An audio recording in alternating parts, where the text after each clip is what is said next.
नमस्कार दोस्तों, एक बार फिर से स्वागत है आपका आपके अपने YouTube चैनल जीके क्विज रौनक में। दोस्तों, इस वीडियो में अपन राजस्थान के लोक देवताओं को बिल्कुल शानदार ट्रिक के माध्यम से याद करेंगे तथा साथ में उनकी संपूर्ण जानकारी भी अपन इस वीडियो के अंदर देखेंगे। ये इस टॉपिक का पार्ट सेकंड है। तो आइए दोस्तों, बिना देरी करे वीडियो स्टार्ट करते हैं।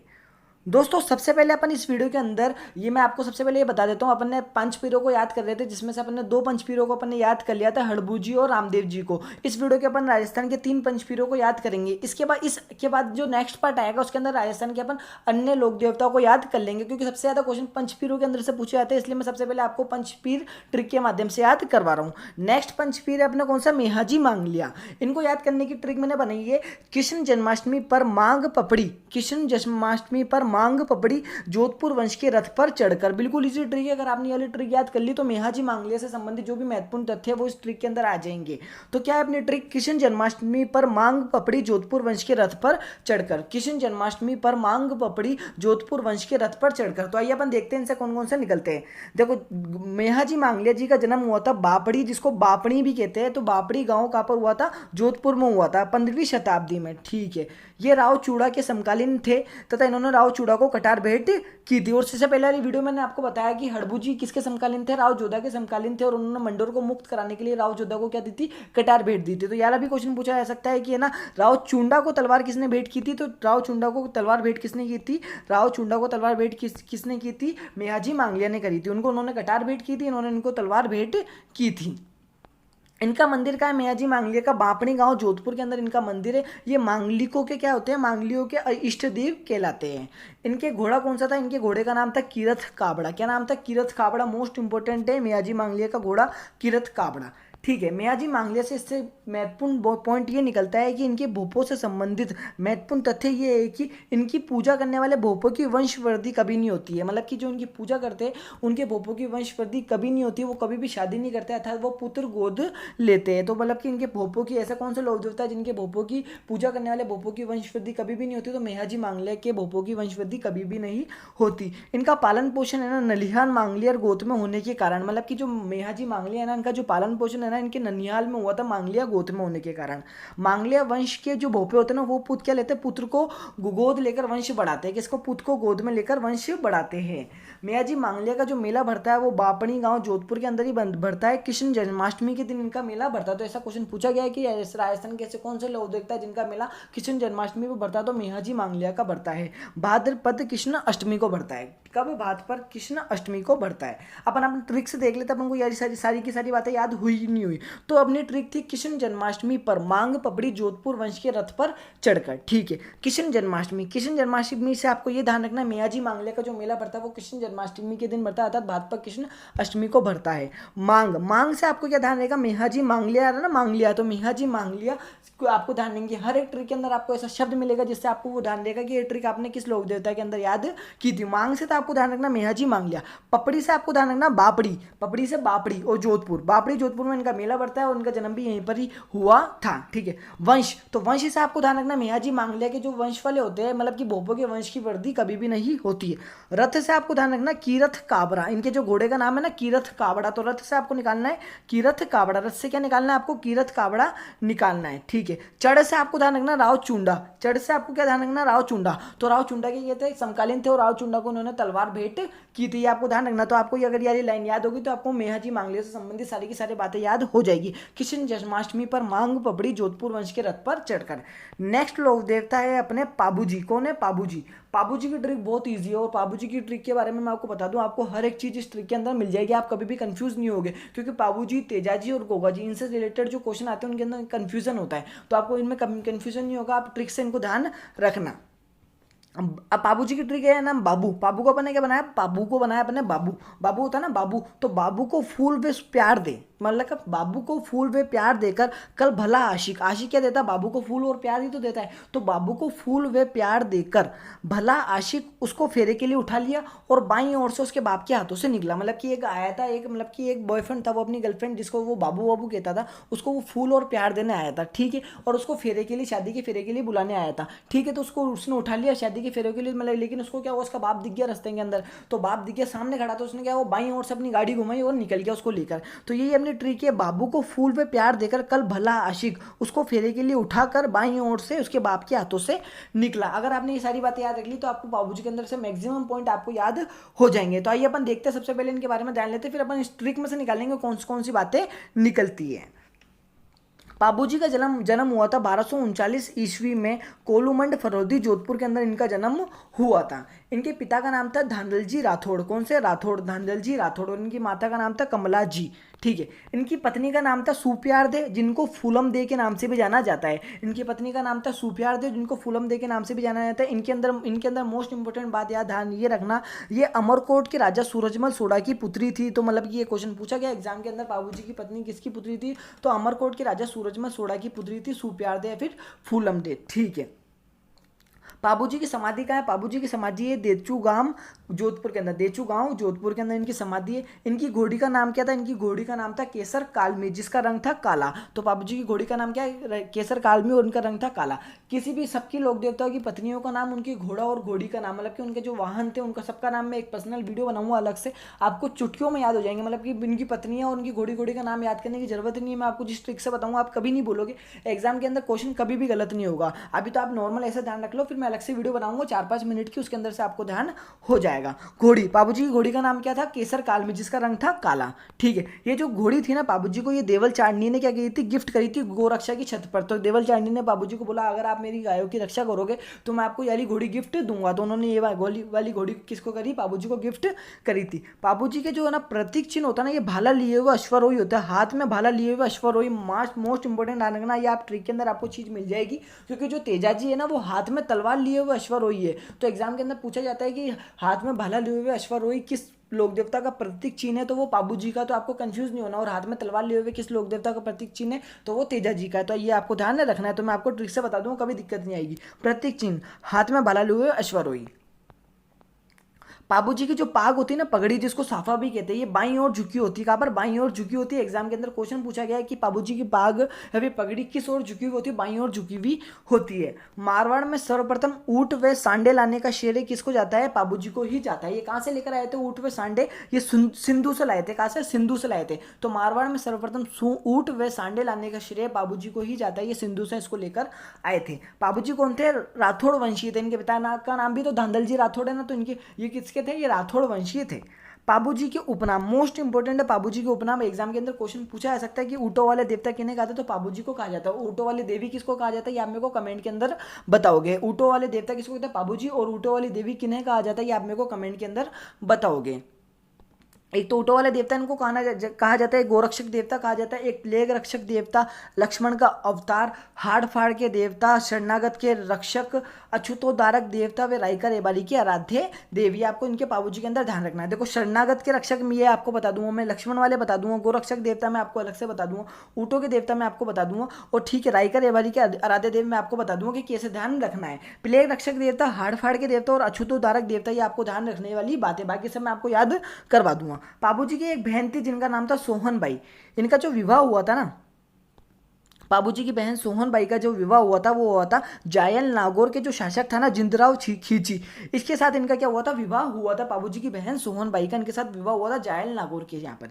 तो देवल चांदी थी ना, देवल चांदी जो था ना, जिन्होंने बाबूजी को ना अपनी गोरक्षा की शर्त पर केसर कालमी गिफ्ट करी थी, उन्होंने जिंदराव खींची ने ना जो केसर कालमी मांगी थी कि मेरे को दे दो, तो लेकिन देवल चांदी ने उसको देने से मना कर दिया और किसको दे दिया, बाबूजी को दे दी। तो इस बात से क्या हुआ था, जो जिंदराव खींची ना वो बाबूजी से और देवल चांदी से क्या रखने लगा था, दुश्मनी रखने लगा था। लेकिन था तो इनका बहन हुई, लेकिन फिर भी इनसे दुश्मनी रखने लगा था। अब क्या हुआ था, एक बार बाबूजी की शादी थी, अब बाबूजी की शादी चल रही थी, तो उन्होंने सोचा भाई ये वाला सही समय है देवल चांदी से बदला लेने के लिए। तो उन्होंने क्या था, देवल चांदी की जो गायें होती ना उनका अपहरण कर लिया, ठीक है। तो बाबूजी की शादी के समय जिंदराव खींची ने जायल नागौर में, यहीं का तो शासक था ये, तो जायल नागौर में देवल चांदी की गायों का अपहरण कर लिया, ठीक है। ठीक है, अपहरण कर लिया। अब ये बात जब बाबूजी को पता चली तो बाबूजी ने उनकी गायों का वचन दिया था कि मैं तुम्हारी गायों की रक्षा करूंगा। तो बाबूजी ने अपनी शादी का चौथा फेरा, मतलब कि चौथा फेरा अधूरा छोड़कर, मतलब कि 3.5 फेरे ही हुए तो अधूरा छोड़कर वहां पर गया था, कहते जिंदराव खिंची से इनकी गायों की रक्षा करने। तो जिन्हें छुड़ाने के लिए बाबूजी अपनी शादी का चौथा फेरा बीच में अधूरा छोड़कर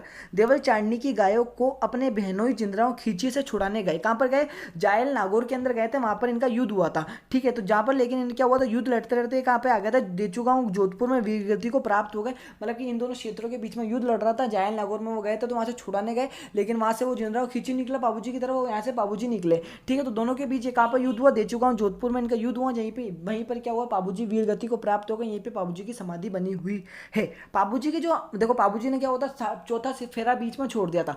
ऐसे ही क्या होता है, जो बाबूजी को मानने वाले हैं तो अनुयायी होते हैं ना, वो अपनी शादी में क्या होता है 3.5 फेरे ही लेते हैं। तो ये एग्जाम में क्वेश्चन पूछा जा सकता है कि ऐसे कौन से लोग देवता है जिनके अनुयायी अपनी शादी के अंदर 3.5 फेरे ही लेते हैं, तो बाबूजी। तो आपको फेरों को पढ़ना है पेरा, फेरे होता है ना फेरे, तो उसको आपको पढ़ना है, फेरा को पेरा पढ़ना है। क्या पढ़ना है? फेरा को पढ़ना है आपको पेरा। फेरा लेते ना अपन, तो फेरा को आपको पढ़ना पेरा। तो पेरा से आपको ध्यान रखना बाबूजी, तो ये आपको कभी भी कंफ्यूजन नहीं करेगा। बाबूजी के अंग रक्षक चांदा, डेमा, हरमलजी और सलजी, ये आपको मोस्ट इंपोर्टेंट ध्यान रखने हैं। बाबूजी के अंग रक्षक, जब जिंदराव खिंची से युद्ध हो रहा था तो बाबूजी की रक्षा करते हुए ये भी शहीद हो गए थे। तो बाबूजी के अंग रक्षक कौन है? चांदा, डेमा, हरमलजी और सलजी। ये आपको नाम ध्यान रखने, इसको आप 4-5 बार बोलोगे, एग्जाम के अंदर मोस्ट बार पूछा गया है। और पटवारी के एग्जाम में ये अलग पूछा जा सकता है कि चांदा, डेमा, हरमलजी और सलजी किसके अंग रक्षक थे, तो ये बाबूजी के अंग रक्षक थे। ठीक है, जो मेहर जाति के मुसलमान होते हैं ना, वो बाबूजी को क्या मानते? पीर मानते हैं। और हिंदू जाति के जो लोग होते हैं वो बाबूजी को किसका अवतार मानते हैं? लक्ष्मण का अवतार माने जाते हैं।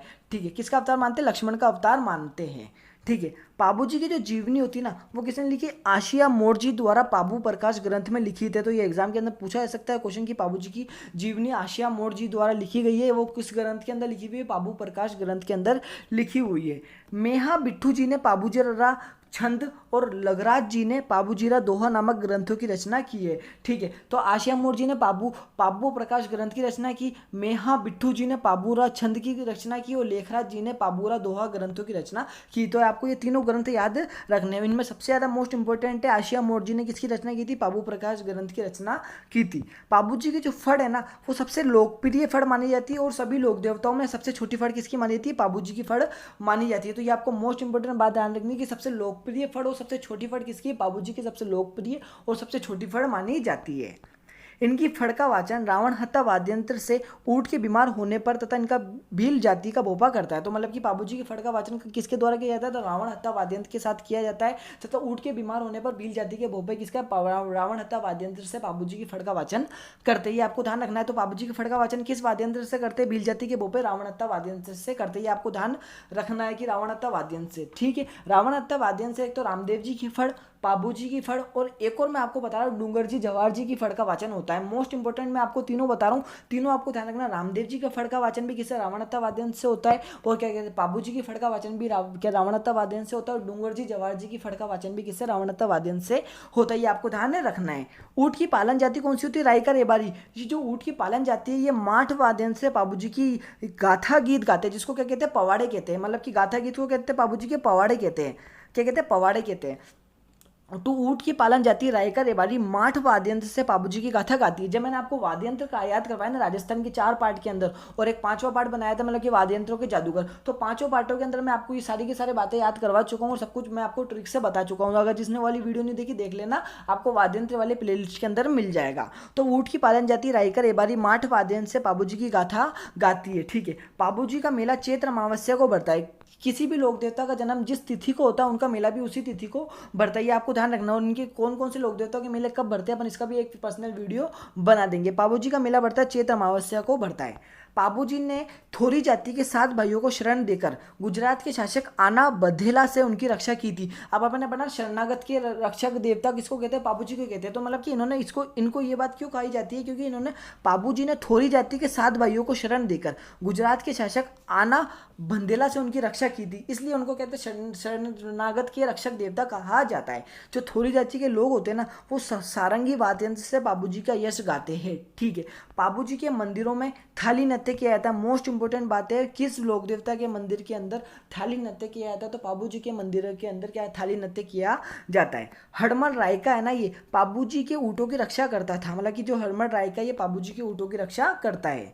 पाबू जी की मौत का बदला इनके भतीजे, मतलब कि इनके जो भतीजा हुआ उन्होंने, जिनका नाम था झड्डा जी, ने जिंदराव खींची को मारकर लिया। पाबू जी की मौत का बदला इनके भतीजे झड्डा जी ने जिंदराव खींची को मारकर लिया। पाबू जी के मंदिर एक तो आपको पता है जहाँ पर इनका जन्म हुआ कोलूमंड फलोदी जोधपुर के अंदर है, और एक आहड़ उदयपुर के अंदर है, क्योंकि भील भी इनको मानते हो, भील कहते हैं रावणहत्या वाद्यंत्र के साथ इनकी फड़का वाचन करते ना, तो भील भी इनको मानते हो, वीर सर्वाधिकार रहते उदयपुर के रहते, तो आहड़ उदयपुर में एक कोलूमंड फलोदी जोधपुर के अंदर इनका मंदिर है। तो दोस्तों अपन आप देख ले ट्रिक से अपन को ये इनमें ये सारी बातें निकली या नहीं निकली ट्रिक के अंदर से। देखो पाबू जी की ट्रिक थी बाबू को फूल पे प्यार देकर कल भला आशिक उसको फेरे के लिए उठाकर बाईं ओर से उसके बाप के हाथों से निकला। ये आपको मैं अपन बता देता हूँ, बाबू से आपको ध्यान रखना है, ये पाबू जी की बात हो रही है। को से हो जाएगा कोलूमंड, फूल से हो जाएगा फलोदी जोधपुर। तो पाबू जी का जन्म और इनका मेला कहाँ बढ़ता है, उनका प्रमुख मंदिर का कोलूमंड फलोदी जोधपुर, आपको इनके अंदर से बात याद हो जाएगी। प्यार से आपको ध्यान रखना, सुप्यार दे जिनको फूलम देवी कहते, तो ये किसकी पत्नी थी, ये पाबू जी की पत्नी थी। ये कितने अमरकोट के राजा सूरजमल सोढ़ा की पुत्री थी, ये भी आपको ध्यान रखना। देकर से आपको ध्यान रखना देवर चालनी, क्या देकर से आपको ध्यान रखना देवल चांदनी की गायों की रक्षा करते हुए ये वीरगति को प्राप्त हुए थे अपने बेनोई जिंदराव खिलजी से। तो देकर से आपको ध्यान रखना देवल चांदनी। ये आपको मैं इसलिए ट्रिक से बता रहा हूँ देवल चांदनी, क्योंकि आगे जब आप तेजा जी पढ़ोगे, गोगा जी पढ़ोगे, तो उनके अंदर आप कंफ्यूज हो जाओगे कि किसकी रक्षा के लिए कौन वीरगति को प्राप्त हुआ था। तो आपको यहाँ से देवल चांदनी याद रखना है ट्रिक के अंदर से, कि देवल चांदनी की गायों को बचाने के लिए क्या हुए थे, वीरगति को प्राप्त हुए थे। कल से आपको ध्यान रखना, कल से याद रखना हम लोग केसर कालमी, कल से आपको ध्यान रखना केसर कालमी में याद रखना कल। तो केसर कालमी क्या थी, इनकी घोड़ी थी। भला से ध्यान रखना, ये अश्वर मतलब भाला लिए हुए अश्वरोही है। भला मैं आपको बता रहा हूँ ना, भाला लिए हुए अश्वरोही कौन है, बाबू जी है। तो भला से आपको ध्यान रखना है, भाला लिए हुए अश्वरोही कौन है, बाबू जी है। आशिक से आपको ध्यान रखना आशिया मोड़ जी, जिन्होंने बाबू जी की जीवनी बाबू प्रकाश ग्रंथ में लिखी है, आपको इस ट्रिक के अंदर सब कुछ मिल जाएगा। फेरे से आपको ध्यान रखना, बाबू जी अपनी शादी का चौथा फेरा बीच में छोड़कर गए थे, जो उनके अनुयायी होते वो शादी के अंदर क्या लेते, 3.5 फेरे लेते। उठा से आपको ध्यान रखना ऊंटों वाले देवता किसको कहते हैं, पाबू जी को कहा जाता है। बाई से आपको ध्यान रखना पाबू जी की जो पाग वो पगड़ी होती है वो बाई ओर झुकी हुई होती है। हाथों से आपको ध्यान रखना रावण हत्था, हाथों से क्या ध्यान रखना आपको, रावण हत्था। तो पाबू जी के फड़ का वाचन किससे होता है, रावण हत्था वाद्यंत्र से होता है। तो आपको इस ट्रिक के अंदर सब कुछ मिल जाएगा। मैक्सिमम तो मैंने डालने की कोशिश करी है, क्योंकि अगर ज़्यादा डालेंगे तो ज़्यादा लंबी ट्रिक बनेगी, ज़्यादा लंबी ट्रिक आपको याद नहीं होगी। तो मतलब कि शॉर्टकट में जो ट्रिक याद हो जाए ना, उनसे मेन पॉइंट तो आपको ध्यान हो जाए, तो ये इसलिए आपको याद करनी जरूरी है, जिसमें के अंदर आप कंफ्यूज होते हो। बाकी चीज़ें तो सबको याद होती है मुंह के ऊपर। नेक्स्ट अपने लोक देवता है गोगा जी। कौन है नेक्स्ट लोक देवता है अपने, गोगा जी। ये लास्ट में अपने 5 पीर। इसके बाद अपन नेक्स्ट पार्ट के अंदर अन्य लोक देवता को याद करेंगे ट्रिक के माध्यम से। ठीक है, गोगा जी की ट्रिक बिल्कुल इजी है। गोगा अपन मतलब कि एक दोस्त है आपका जिसका नाम है गोगा, तो गोगा को अपन बोल रहे गोगा सांप के जहर से के दर्द से मत डर, मतलब कि गोगा को बोले सांप के जहर के दर्द से मत डर। गोगा सांप के जहर के दर्द से मत डर, गोगा मैन बनकर रस निकालते गजनवी का, गोगा मैन बनकर रस निकालते गजनवी का। एक आता ना पोगो पे, मतलब कि स्पाइडरमैन, बैटमैन, तो अपन ने बनाया गोगा मैन। क्या बनाया, गोगा मैन बनाया अपन ने। तो गोगा सांप के जहर के दर्द से मत डर, गोगा मैन बनकर रस निकालते गजनवी का। ये अपनी ट्रिक है, बिल्कुल इजी ट्रिक है। आइए अपन देखते हैं, पहले इनके बारे में जानते हैं, फिर अपन ट्रिक से निकालेंगे ये सारी बातें अपन को याद हुई या नहीं हुई। जन्म, गोगा जी का जन्म हुआ था भाद्रपद कृष्ण नवमी, अपन बोलते हैं ना गोगा नवमी, तो भाद्रपद कृष्ण नवमी को ददरेवा चूरू के अंदर इनका जन्म हुआ था। इनके पिता का नाम था जेवर सिंह चौहान और इनकी माता का नाम था बांछल जी। इनके पिता का नाम था जेवर सिंह चौहान और इनके माता का नाम था बाछल जी। गोगा जी चौहान वंश के थे। किसके थे, चौहान वंश के थे। इनके गुरु का नाम मोस्ट इंपोर्टेंट है, इनके गुरु का नाम आपको ध्यान रखना पड़ेगा। एक ही लोक देवता के अंदर मैं आपको बता रहा हूँ गुरु का नाम या ध्यान रखना है आपको, क्योंकि आपको मैं हड़बू जी और रामदेव जी के दोनों के सेम ही गुरु थे, बालीनाथ जी, ठीक है। लेकिन आपको गोगा जी के गुरु के नाम है आपको ध्यान ही रखना, गैसे गोगा जी और गैसे गोरखनाथ जी, ये आपको इस तरीके से ध्यान रख सकते हो, क्योंकि इनकी गुरु से रिलेटेड महत्वपूर्ण तथ्य है जो मैं आपको बता देता हूँ। गोगा जी के आशीर्वाद से ही क्या हुआ था, मतलब कि गोरखनाथ जी के आशीर्वाद से क्या हुआ था, गोगा जी का जन्म हुआ था। गोरखनाथ जी ने गोगा जी की माता बांछल जी थी ना, इनको गूगल फल दिया था। कौन सा, गूगल फल दिया था, जिससे गोगा जी का जन्म हुआ था। ठीक है। गोगा जी एकमात्र ऐसे लोक देवता है जिनकी 2 शादियां हुई थी। गोगा जी एकमात्र ऐसे लोक देवता है जिनकी कितनी शादी हुई थी? 2 शादी हुई थी। गोगा जी की पहली शादी उत्तर प्रदेश के सिदिया कजरी वन की पुत्री सूरियल देश है। किससे? सूरियल देश से इनकी पहली शादी हुई। और दूसरी शादी इनकी हुई थी कोलूमठ फलोदी जोधपुर के शासक बूढ़ो जी की पुत्री मेनल दे, जिनको केलम दे के नाम से भी जाना जाता है, उनसे हुई थी। तो बाबू जी की 2 पत्नियां थी, क्या मतलब कि गोगा जी की 2 पत्नियां थी, एक तो सूरियल दे और एक मेनल दे, जिनको केलम दे के नाम से भी जाना जाता है। गोगा जी के उपनाम। गोगा जी के उपनाम में इनको सांपों के देवता कहा जाता है, इनको जाहर पीर या फिर जिंदा पीर कहा जाता है, जो कि इनको मोहम्मद गजनवी ने उपाधि दी थी। इनको गोगा पीर के नाम से भी जाना जाता है, उनको गोरक्षक देवता के नाम से भी जाना जाता है। तो सबसे पहले मतलब आपको मोस्ट इंपोर्टेंट ध्यान रखना, जाहर पीर और सांपों के देवता इनको किसने मतलब कि किसको कहा जाता है? गोगा जी को कहा जाता है। गोगा जी की जो घोड़ी की सवारी है ना, मतलब कि गोगा जी की जो सवारी है वो घोड़ी है, वो कौन सी घोड़ी है? वो नीली घोड़ी है, जिसे गोगा बप्पा के नाम से जाना जाता है। ठीक है। गोगा जी के मौसेरे भाई थे 2, जिनका नाम था अर्जन और सर्जन। इन्होंने गोगा जी के साथ धोखाधड़ी करी थी। इन्होंने क्या करा था? इन्होंने गायों को इकट्ठी कर कर मोहम्मद गजनवी को दे दी। मतलब कि इन्होंने अपने गाँव की गायों को इकट्ठी करके मोहम्मद गजनवी को दे दी, जिनसे मतलब कि जिन्हें ना मोहम्मद गजनवी से छुड़ाते हुए, उन गायों को मोहम्मद गजनवी से छुड़ाते हुए गोगा जी गोगामेडी नोहर हनुमानगढ़ में अपने 47 पुत्र व 60 भतीजों के साथ शहीद हो गए। तो मतलब कि अर्जन सर्जन ने इनके साथ धोखाधड़ी करी और गांव की सारी गायों को इकट्ठा करा और मोहम्मद गजनवी को दे दी। अब गजनवी को पता था गोगा जी युद्ध लड़ने आएंगे, तो उनसे युद्ध लड़ने आए और उनसे युद्ध लड़ते हुए गोगामेडी नोहर हनुमानगढ़ में गोगा जी क्या हो गए? शहीद हो गए। इस युद्ध में गोगा जी को लड़ते हुए मोहम्मद गजनवी ने देखा और गोगा जी को कहा कि भाई ये कैसा इंसान, मतलब कि कितने खतरनाक इंसान है, लड़ते हुए ये तो बिल्कुल ना जिंदा पीर के जैसे लग रहे, जाहर पीर के जैसे लग रहे। तो ना मोहम्मद गजनवी ने किनको किसको कहते? गोगा जी को जाहर पीर व जिंदा पीर की उपाधि दी थी। गोगा जी की कहते समाधि कहाँ पर है? गोगा जी की समाधि गोगामेडी नोहर हनुमानगढ़ के अंदर ही है। गोगा जी की शादी के समय क्या हुआ था? गोगा जी की जब दूसरी शादी हो रही थी, दूसरी शादी किनसे हुई थी? मेनल जी, जिनको केलम दे के नाम से भी जाना जाता है। तो उनको क्या हुआ था? शादी के समय क्या था? सांप ने डस लिया था। किसने डस लिया था? सांप ने डस लिया था। ठीक है। जिससे नाराज होकर गोगा जी ने सभी सांपों को हवन कुंड में जलाना प्रारंभ कर दिया। तो तब क्या हुआ था? सांपों के जो देवता होते हैं ना, तक्ष, ये क्या गोगा जी से माफी मांगी और उनकी पत्नी को पुनर्जीवित किया। तो ऐसा ध्यान, ये आपको ध्यान रखना है कि सांपों के देवता ने किस लोक देवता से माफी मांगी थी और किन की पत्नी को जीवित करा था वापस? तो गोगा जी की पत्नी को जीवित करा था। गोगा जी के मंदिर मोस्ट इंपोर्टेंट है। गोगा जी के मंदिर से क्वेश्चन पूछा जा सकता है कि गोगा जी के मंदिर, तो जो मेडी, सबसे पहले अपन पढ़ते हैं मेडी। तो गोगा जी के जो मंदिर होते हैं ना, वो खेजड़ी वृक्ष के नीचे होते हैं, जिन्हें मेडी कहा जाता है। किसका क्या कहा जाता है? गोगा जी के जो मंदिर होते हैं वो किसके होते हैं? खेजड़ी वृक्ष के नीचे होते हैं, जिन्हें मेडी कहा जाता है। मेडी की जो बनावट होती है वो कैसी होती है? मेडी की बनावट मकबरे नुमा अर्थात मस्जिद नुमा होती है। गोगामेडी नोहर हनुमानगढ़, गोगा जी का पहला मंदिर है गोगामेडी नोहर हनुमानगढ़।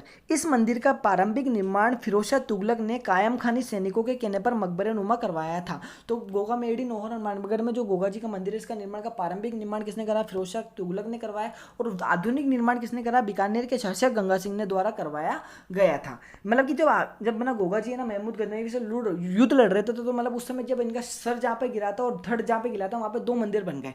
जहाँ पर इनका धड़ गिरा वो वहाँ पे क्या बन गया? धुरमेड़ी बन गया था। गोगामेडी नोहर हनुमानगढ़ में इनका धड़ गिरा था, तो इस मंदिर को क्या था? धुरमेड़ी के नाम से जाना जाता है, क्योंकि यहाँ पर मोहम्मद गजनवी से युद्ध करते हुए गोगा जी का धड़ गिरा था। इस मंदिर के दरवाजे पर क्या लिखा हुआ? बिस्मिल्लाह लिखा हुआ था। ऐसे कौन से लोग देता है जिनके मंदिर के दरवाजे पे बिस्मिल्लाह लिखा हुआ है? गोगा जी के मंदिर के दरवाजे पे क्या लिखा हुआ है? बिस्मिल्लाह लिखा हुआ है। गोगामेडी में स्थित गोगा जी का जो मंदिर है ना, इसमें जो 1 महीने जो पुजारी होता है वो हिंदू जाति का होता है, तथा 11 महीने जो पुजारी होता है वो कायम खानी मुस्लिम होते हैं। कौन होते हैं? कायम खानी मुस्लिम होते हैं। अब ये कायम खानी मुस्लिम कैसे हो गए, कहाँ से आ गए? तो आपको मैं बता रहा हूँ कि ना गोगा जी के जो वंशज थे, एक थे जिनका नाम था कायम सिंह, उनको क्या होता? मुस्लिम बना दिया गया था। और जो कायम सिंह के जो वंशज हुए वो क्या कहलाए? कायम खानी मुस्लिम कहलाए। तो इनके अंदर मंदिरों के अंदर 1 महीने तो हिंदू पुजारी होता है और 11 महीने कायम खानी मुस्लिम पुजारी होता है। ये आपसे क्वेश्चन पूछा जा सकता है एग्जाम के अंदर, मोस्ट इंपोर्टेंट बात है। गोगामेडी नोहर हनुमानगढ़ में जो गोगा जी का मंदिर है, यहाँ पर ना विशाल मेला भरता है भाद्रपद कृष्ण नवमी को, अर्थात गोगा नवमी को भरता है। इस मेले के अंदर जो पशु मेला लगता है ना, वो राजस्थान का सबसे लंबी समय अवधि तक चलने वाला पशु मेला है। तो गोगा जी के फर्स्ट मंदिर के बारे में आपको इतनी ही बातें ध्यान रखनी है। गोगा जी का दूसरा मंदिर है ददरेवा राजगढ़ चूरू के अंदर। ठीक है। इसे शीशमेढ़ी कहा जाता है, क्योंकि धड़ गिरा था उसको धुड़मेढ़ी, और जहाँ पर सर गिरा वहाँ पे उसको कहते हैं शीशमेढ़ी कहा जाता है, क्योंकि मोहम्मद गजनवी से युद्ध करते हुए यहाँ पर गोगा जी का गिरा था? शीश गिरा था। ददरेवा चूरू में जो मंदिर है ना, यहाँ पर एक तालाब है, इसकी मिट्टी का लेप लगाने से सांप का जहर उतर जाता है। अब एक है गोगा जी की ओल्डी, मोस्ट इंपॉर्टेंट है। गोगा जी की ओल्डी कहाँ पे? ये सासोर जालोर के अंदर है। गोगा जी की ओल्डी कहाँ पर है? सासोर जालोर के अंदर स्थित है। गोगा जी को यहीं पर सांपों के देवता कहा जाता है। गोगा जी के जो थान होते हैं वो खेजड़ी वृक्ष के नीचे पूजे जाते हैं, और सांप काटने पर खेजड़ी वृक्ष के नीचे पूजा की जाती है, जिससे कि सांप का जहर उतर जाता है। गोगा जी के लिए एक प्रसिद्ध कहावत है, गाँव गाँव खेजड़ी गाँव गाँव गोगा। ये किस लोक देवता से संबंधित कहावत है? तो गोगा जी से संबंधित कहावत है। गोगा राखड़ी, गोगा राखड़ी का है, मतलब कि किसान वर्षा के बाद जब अपना हल जोतने के लिए, खेत जोतने के लिए जाता है, तो हल के ऊपर ना गोगा जी के नाम की राखी बांधता है, जिसको कहते हैं गोगा राखड़ी कहा जाता है, जिसमें वो नौ गांठें होती है, जिसके अंदर कितनी होती है? 9 गांठें होती है। जाहर पीर गोगा जी के भक्तों का प्रमुख वाद्य यंत्र कौन सा है? डेरू वाद्य यंत्र है। ये डमरू का बड़ा रूप होता है। तो अपन देख ले ट्रिक के अंदर से ये सारी बातें निकली या नहीं निकली। गोगा जी की ट्रिक थी, गोगा सांप के जहर से दर्द से मत डर, सांप के जहर के दर्द से मत डर, गोगा मेन बनकर रस निकाल दे गजनवी का।